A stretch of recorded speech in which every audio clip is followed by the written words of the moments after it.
Hello, ఎవరండి? Hello, Mohan Krishna గారా? అవునండి. మీరెవరు? నేను బెంగళూరు బిఎస్ఎన్ ఆఫీస్ నుంచి చేస్తాను. మీ ఆధార్ నెంబర్ చెప్తాను చూడండి, 3525. ఈ ఆధార్ కార్డు మీద ఉన్న సిమ్ నుంచి అసలైన చిత్రాలు కర్ణాటక అంతా వెళ్తున్నాయి. అశ్లీల చిత్రాలా? సార్, ఆధార్ నెంబర్ నాదేనండి, కాకపోతే సిమ్ నాది కాదు. దాని నుంచి తీసేయండి సార్. తీసేయాలా? సరే, ఈ దగ్గరలో ఉన్న స్టేషన్ సిఏ గారికి కలుపుతాను, లైన్లో ఉన్నాను. సిఏ గారికి కలుపుతారా? హలో, ఇదిగో లైన్లో ఉన్నారు, మాట్లాడుకోండి. మీరా? కర్ణాటక మొత్తం మీ అశ్లీల చిత్రాలు మారు మోగిపోతున్నాయి. వీడియో కాల్ చేస్తాను, లైన్లోకి రండి. అలాగే సార్, వస్తా సార్. సార్ నమస్తే, నేనే అండి. చూస్తాను పద్ధతిగానే ఉన్నావు కదా, నీకేం పోయేగలం? నీ మీద 16 కేసులు ఉన్నాయి ఇప్పటికీ. సార్, నేను అలాంటి కాదు సార్. మాది చాలా పరువు కల కుటుంబం. చుట్టుపక్కల ప్రాంతాల్లో నేనంటే చాలా గౌరవం సార్. దయచేసి అర్థం చేసుకోండి సార్, ప్లీజ్ సార్. మీరు హెల్ప్ చేయండి సార్. సరే, నువ్వు చూస్తాను మంచిలాగా ఉన్నావు కానీ బాంబేలో మా పై ఆఫీసర్ ఉంటాడా, ఆయన హెల్ప్ చేయగలరు. ఆయన నెంబర్ ఇస్తాను, నోట్ చేసుకో. ఆయన ఎవరి ఫోన్లు లిఫ్ట్ చేయరు, 1-2 నిమిషాలు చెయ్యి. అలాగే సార్, చేస్తా సార్. ఏంటి నా కర్మ ఇట్లా జరిగింది? నా పరివేం కావాలి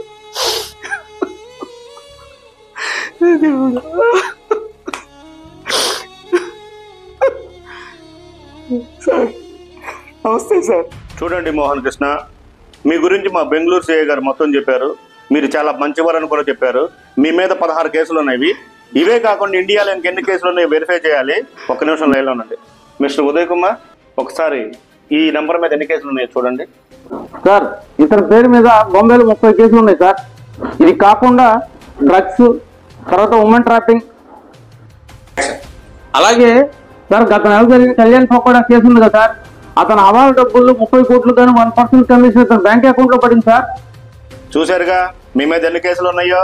నేనేం చేయగలను? ఇక మీ లోకల్ పోలీసులు వచ్చి మిమ్మల్ని అరెస్ట్ చేస్తారు. సార్, నాకు ఎలాంటి పాపం తెలియదు సార్. మీరే నన్ను కాపాడాలి సార్. నేనేం చేయాలో చెప్పండి సార్. సరే, నేను మీకు హెల్ప్ చేస్తాను. సుప్రీంకోర్టుకి రిసిప్ట్ కట్టాలి. Okay sir. ఇది చాలా కాన్ఫిడెన్షియల్ మ్యాటర్. మీ చుట్టూ ఎవరు లేరుగా? ఇక్కడ ఎవరు లేరు సార్. ఒకసారి మీ కెమెరా తిప్పి చూపించండి. 30 లక్షల కమిషన్ తీసుకున్నావో లేదో ఎంక్వైరీ తెలుద్ది. ముందు ఎక్కడైనా సరే తెచ్చి నువ్వు ఆ 30 లక్షలు మేము చెప్పిన అకౌంట్కి నువ్వు వేస్తే అది వెరిఫై చేసి తిరిగి నీకే ఇచ్చేస్తాం. ఓకే సార్, ఇప్పుడే చేస్తాం.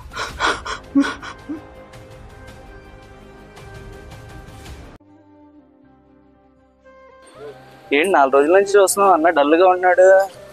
అవును, పద ఇల్లు అడుగుదాం. ఏంటన్నా 4 రోజుల నుంచి చూస్తున్నా, చాలా డల్గా ఉన్నావు. ఏమన్నా ప్రాబ్లమా? అన్న, మేమేమన్నా సహాయం చేయగలమా?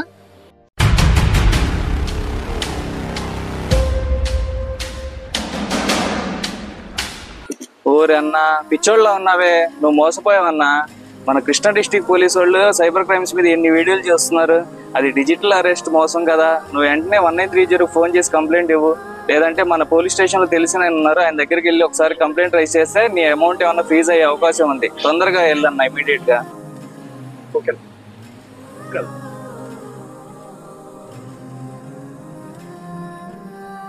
నమస్తే మేడం, కంప్లైంట్ ఇవ్వాలి మేడం. సార్ నమస్తే సార్. చెప్పండి. సీఏ గారికి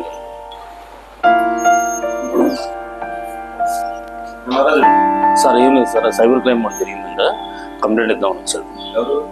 మోహన్ అని. నమస్తే, కూర్చోండి. మీ పేరు? మోహన్ సార్. చూసారుగా, ఈ సిబిఐ అధికారులను ఏ విధంగా బెదిరించి ఆర్థిక నేరాలకు పాల్పడుతున్నారు. కాబట్టి మేము తెలియజేయడం ఏమనగా, ఇలాంటి ఏమైనా ఫోన్ కాల్స్ వస్తే ఎవరో కూడా వాట్సాప్ కాళ్ళు ఎత్తొద్దు. సిబిఐ అధికారులు అని బెదిరిస్తూ ఉంటారు, అయినా కూడా మీకు భయపడవద్దు.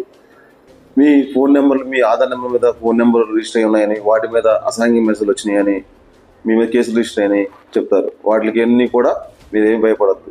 వీటి మీద మేము మా కృష్ణా జిల్లా ఎస్పీ గారి ఉత్తర్వుల ప్రకారం జిల్లా అంతా కూడా విస్తృత ప్రచారం చేయబడుతుంది. అయినా కూడా ఎక్కడో ఇక్కడ ప్రతిరోజు ఈ ఆర్థిక నేరాలు జరుగుతూనే ఉంటున్నాయి. కాబట్టి మీరు దీని మీద అవగాహన కల్పించుకోవడానికి కోరుతున్నాం. అదేవిధంగా ఎవరైనా డబ్బులు ట్రాన్స్ఫర్ చేస్తే వెంటనే 1930కి కాల్ చేయండి, మీ డబ్బులు హోల్డ్ చేయబడతాయి. దాని తర్వాత కోర్టు ఉత్తర్వుల ప్రకారం మీరు తిరిగి పొందవచ్చు.